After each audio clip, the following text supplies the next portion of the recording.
And Commissioner Heidi, you said that you intend to make the national budget process more transparent.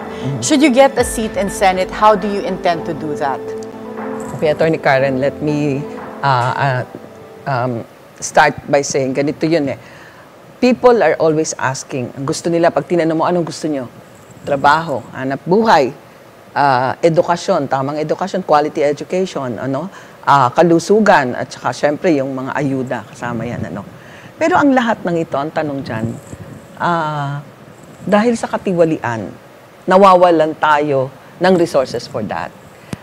Kung kaya, pwede natin pagsimulan sa national budget, sa pera ng bayan.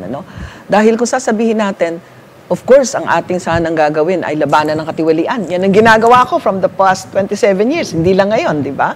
Pero pag sinabi natin yan, hindi naman kaya ng mag-isa yan, di ba? So, magsisimula tayo sa basic. Kailangan ipaliwanag natin sa taong bayan, ang budget, pera ng bayan. Kung kayo ay nakakatanggap ng ayuda, hindi yan parang tulong. Yan ay pera mo na ibinabalik sa iyo. Pero hindi naman lahat ay pwedeng ayuda lamang.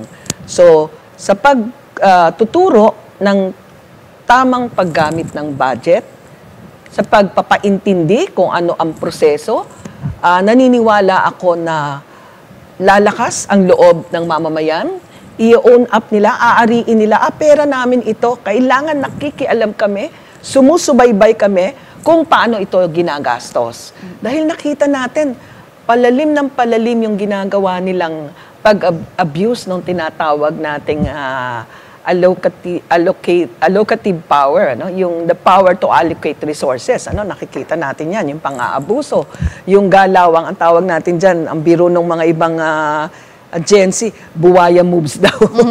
Kasi pilit na binabawasan yung pera para sa mga regular na ahensya at inilalagay sa pundo nila.